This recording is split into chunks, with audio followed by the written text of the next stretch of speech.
Chers amis de ActuBuzz, nous nous retrouvons une fois encore pour parler de l'actualité sur le continent africain. Vous le savez, les élections sont supervisées de plus en plus par la CEDEAO qui déploie des missions d'observation un peu partout sur l'espace communautaire. Aujourd'hui, nous allons chercher à savoir comment se déroulent ces missions. Eh bien, la CEDEAO au cœur des réformes pour des élections plus crédibles et transparentes en Afrique de l'Ouest. C'est le thème de notre entretien du jour avec Gabriel Francis Oquet. Il est le chef de division assistance électorale de la CEDEAO. Il est aussi le secrétaire permanent du réseau des structures nationales de gestion des élections en Afrique de l'Ouest.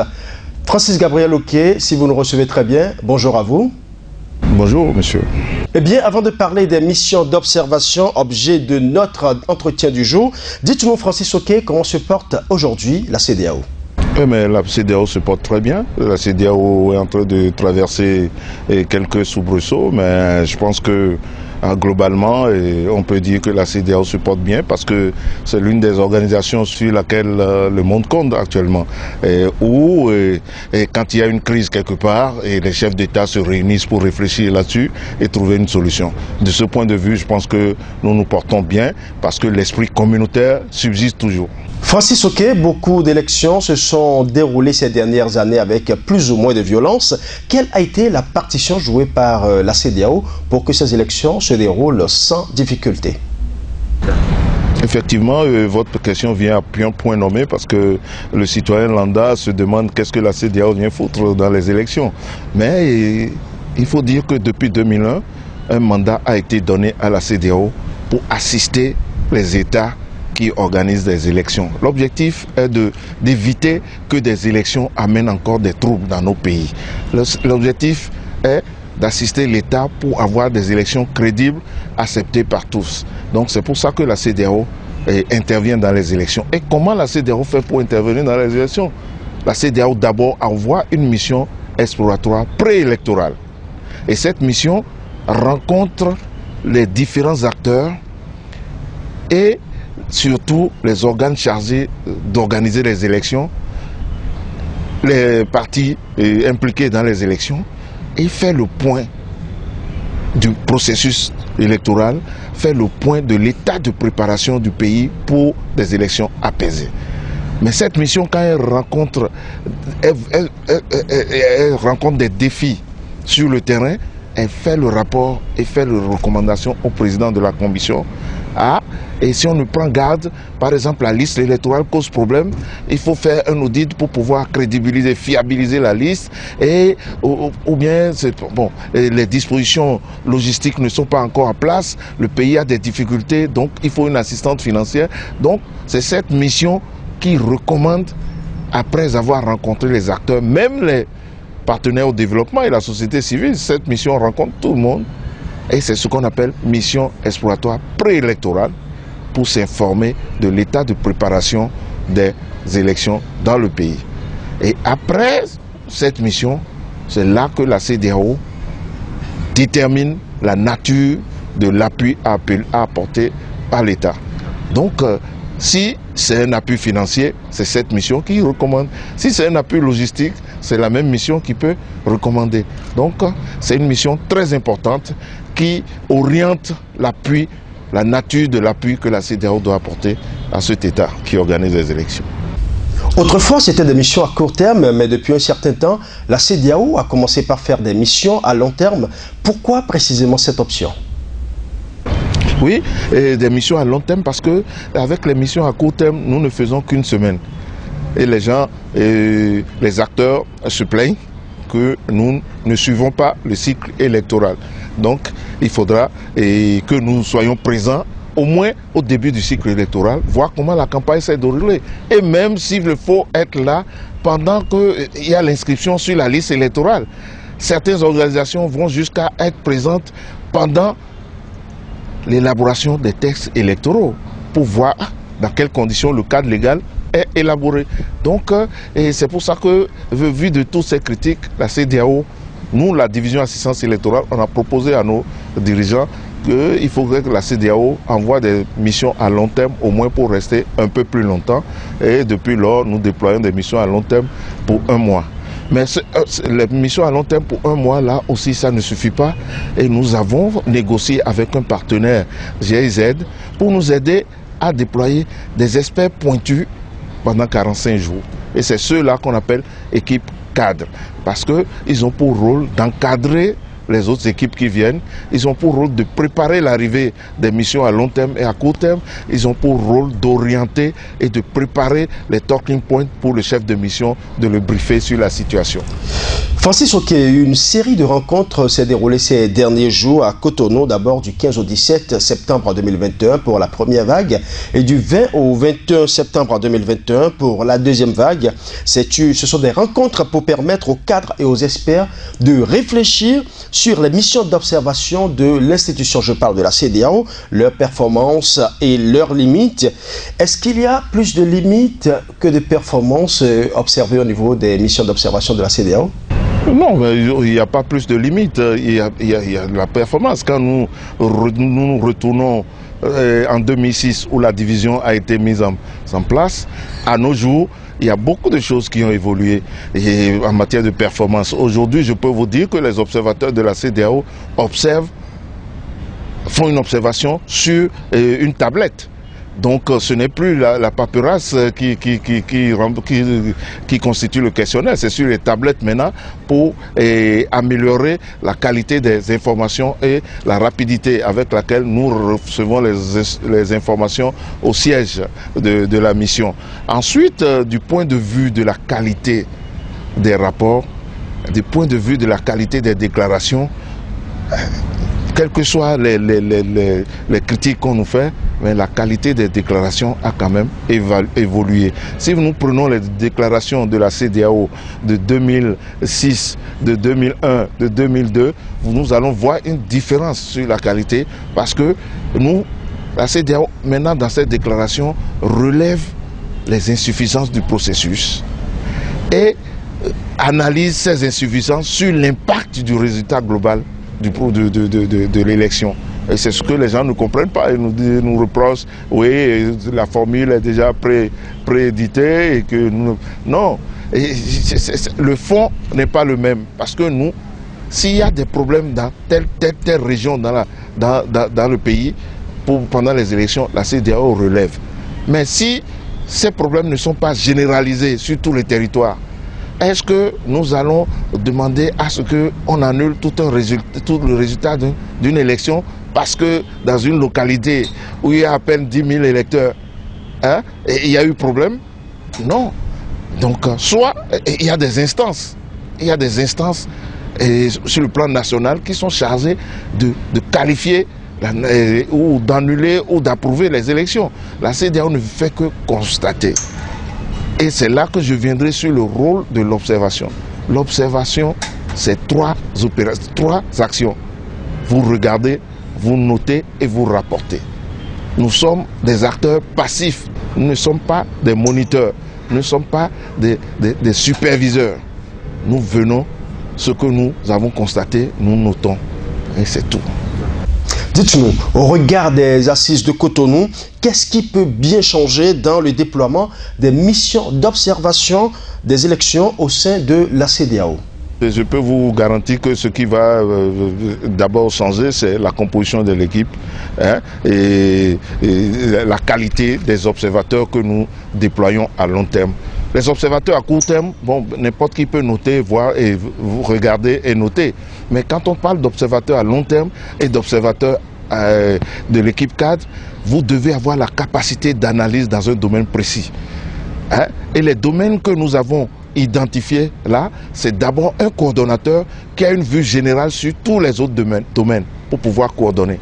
Ensuite, il faut un expert en droit constitutionnel pour analyser le cadre légal, les textes qui régissent. Il faut un expert en genre pour analyser le degré de participation des femmes et l'impact sociologique sur les femmes pendant les élections. Il faut un expert en fichier électoral, par exemple. Quand il y a des problèmes de fichier, parce que vous savez, la plupart du temps, quand le fichier n'est pas fiable, et ça peut entraîner beaucoup de dégâts. Donc, il faut un expert en fichier. Il faut un expert en médias pour venir analyser le comportement des médias pendant le processus. Parce que le plus souvent, nous avons des médias, des candidats qui ont plus de moyens que d'autres. Quelle est l'attitude des médias et comment les médias analysent les discours de haine, par exemple. Donc, l'expert média a le rôle d'analyser tout ça avant qu'on ne conclue. Et maintenant, il faut aussi un expert en opération électorale. Parce que vous ne pouvez pas faire partie d'une mission d'observation à long terme et ne pas connaître le processus électoral du pays.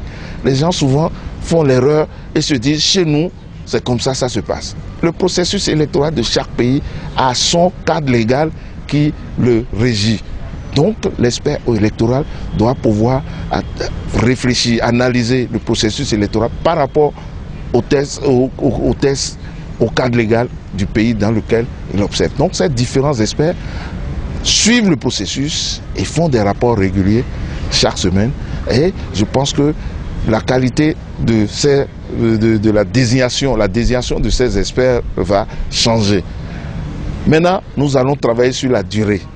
Parce que même si nous avons des experts qualifiés et qu'on ne leur donne pas le temps de travailler, ça aussi, c'est un autre revers de la médaille. Donc nous allons aussi accentuer sur la durée pour qu'au moins ils arrivent tôt pour suivre le processus. Donc maintenant, on va faire d'autres propositions au président de la commission de la CEDEAO. Parce que il faut que de plus en plus les missions d'observation soient indépendantes de la commission électorale elle-même.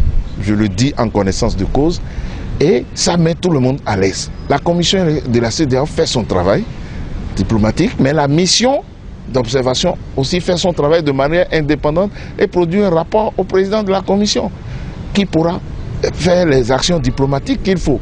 Donc, pour plus de crédibilité à nos actions, moi, j'aurais proposé, depuis 15 ans que je fais ce travail, je pense qu'il est temps qu'on libère les missions d'observation de la commission de la CEDEAO pour que les missions puissent faire leur travail de manière indépendante.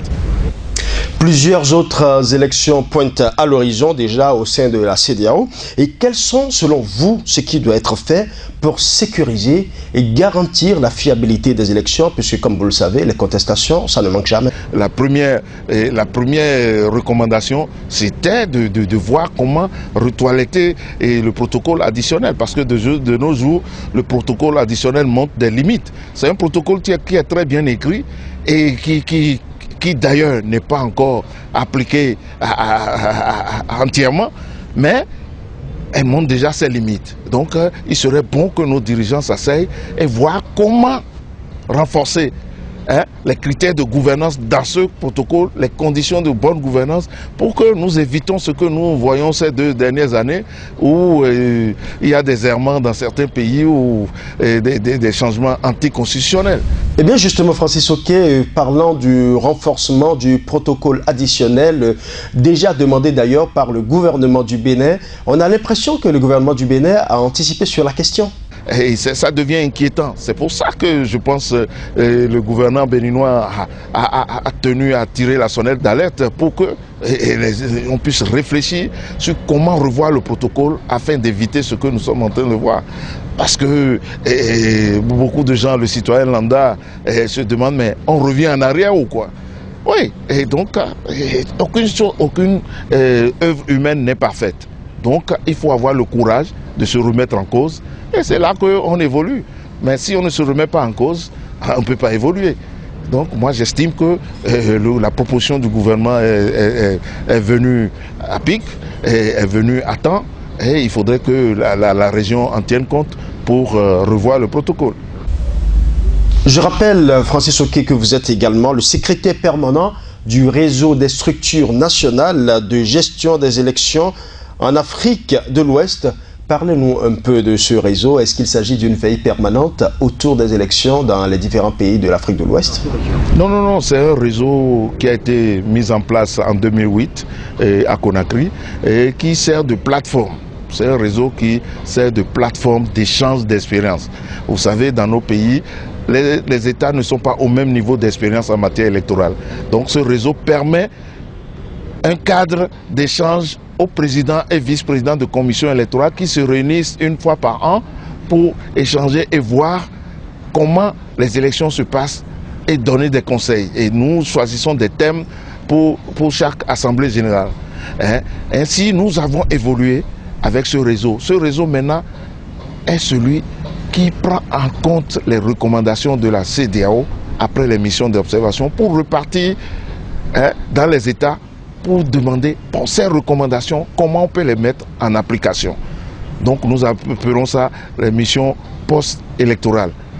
La CEDEAO ne faisait pas de mission post-électorale. Maintenant, le réseau prend le relais, puisque c'est des techniciens, des praticiens de la chose électorale. Ils prennent le relais pour aller discuter avec leurs collègues. Quand la CEDEAO a fait la mission d'observation, ils ont fait telle recommandation.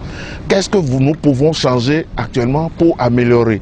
Et je pense que ça marche bien et les gens acceptent. En dehors de ça, ce réseau, quand il y a élection dans un pays, ce réseau délègue 2 ou 3 présidents de commission électorale pour aller soutenir le président de la commission électorale qui organise les élections. C'est ainsi qu'au Bénin, par exemple, les dernières élections, nous avions eu, la Sénat du Bénin avait eu le soutien du président de la commission électorale du Nigeria qui était là en personne, de celui du Burkina et de celle du Libéria qui était venu pour le soutenir moralement. Parce que quand il y a des crises qui surviennent en plein processus électoral, eux ils peuvent conseiller leurs collègues. Quand c'est arrivé chez moi, voici comment j'ai résolu. Et ils font une petite réunion pour permettre de prendre une décision qui arrange tout le monde. Donc c'est l'objectif du réseau. En dehors de ça, le réseau a un objectif aussi de mutualisation des ressources matérielles. Parce que par exemple, si il y a des élections dans 5 ans au Ghana, et que le BI a déjà utilisé par exemple ces urnes, le Bénin peut prêter les urnes au Ghana pour que... Et ça se fait régulièrement, surtout en matière de matériel électronique pour la liste électorale. Donc, le matériel biométrique, d'enregistrement biométrique. Actuellement, nous sommes dans le processus d'aider le Libéria à avoir le matériel d'enregistrement biométrique du Ghana ou du Nigeria. Les discussions sont avancées pour les aider. Donc, il y a cet aspect de mutualisation. Ensuite, il y a cet aspect de renforcement de capacité par des commissions électorales. Par exemple, entre les 2 tours au Libéria, le réseau a délégué des techniciens, des techniciens informaticiens de la commission électorale du Nigeria pour aller aider le Libéria à nettoyer la liste électorale entre les 2 tours. Et ce qui a amené la paix et l'acceptation des résultats. Donc voilà, l'objectif du réseau, c'est une plateforme d'échange et je pense que jusque-là, ça marche. Le réseau a son secrétariat maintenant à Abuja et j'en suis le responsable et j'essaie de faire ce que je peux. Francis Oké, nous savons qu'avant chaque scrutin, des missions de la CEDEAO sont déployées sur le terrain pour échanger avec toutes les parties prenantes dans les pays. Je vais nommer le parti au pouvoir, l'opposition, la société civile, mais aussi les médias par moment. Dites-nous, quelle doit être la contribution de chaque parti pour que les élections soient libres, transparentes et crédibles? Non, chaque parti a un rôle important à jouer pour la paix. D'abord, il faut que le gouvernant, le parti au pouvoir ou les gouvernements mettent à disposition clairement les tests, les procédures pour les élections. Il faut que l'opposition elle-même soit responsable et s'organise. Parce que pour avoir accès au pouvoir, c'est pas seulement de rester dans sa chambre et de dire lui doit partir, moi je dois rester. Il faut avoir des arguments pour convaincre, pour montrer aux électeurs que ce que lui fait, je peux faire mieux. C'est ça le rôle de l'opposition. Mais on oublie, on ne démontre même pas qu'on peut faire mieux que celui qui est là, mais on veut le remplacer. Donc il faut que chacun joue sa partition. Voilà une erreur, par exemple, que les gens de l'opposition font. Vous arrivez dans un pays, on est en train de faire l'inscription sur la liste, l'opposition dit à son fief électoral de ne pas aller s'inscrire. Quand vous demandez aux gens de ne pas s'inscrire sur la liste, ça veut dire que vous ne voulez pas être candidat. Donc, votre électorat, vous l'excluez de la liste. Mais après, vous êtes candidat. Et vous réclamez que vous avez gagné quand vous avez demandé à vos supporters de ne pas vous inscrire sur la liste. C'est une question aussi de bon sens. Donc, les élections les élections, c'est une question du plus malin. Donc il faut avoir une stratégie politique, une stratégie d'organisation, une stratégie de campagne. Convaincre les électeurs. Et celui qui a le mieux convaincu, c'est lui qui prend. Maintenant, il y a le rôle de nous autres, qu'est-ce que vous appelez, d'organisation internationale, une communauté internationale. Il faudrait aussi que la communauté internationale renforce ses positions pour que la crédibilité aussi soit... Parce que si on parle de révision aujourd'hui, quand vous prenez les tests sont bien écrits, mais il manque une certaine fermeté sur certains aspects. Et la plupart de nos tests sont sujets à interprétation. Chacun interprète à sa façon et met de son côté. Et on ne peut pas condamner les gens. L'autre va vous interpréter. Ah oui, le protocole additionnel dit on ne peut pas modifier les tests moins de 6 mois. Le protocole additionnel. L'autre va dire oui, mais il y a une phrase qui dit sauf consensus national. Il y a des gouvernants qui vous disent moi j'ai le consensus puisque j'ai la majorité à l'Assemblée. J'ai le consensus. Le consensus c'est là-bas comme ça d'une autre. Donc voilà des choses auxquelles nous faisons face et il faudrait que chaque acteur s'organise. Chaque acteur s'organise et ait la même vision pour qu'il y ait la paix. On nous demande souvent pourquoi nous mettons en priorité la paix au lieu de prendre en compte la technique électorale et tout. Mais je pense que les deux se complètent. Hein? Vous ne pouvez pas parler de technique sans penser à la paix. S'il n'y a pas de paix, vous ne pouvez pas organiser des élections. Donc c'est ce que la CEDEAO fait et nous faisons des efforts. Et nous estimons que la relève va faire mieux. Mais nous, on aurait fait notre travail jusqu'à un certain point pour passer la main à la relève. C'est tout.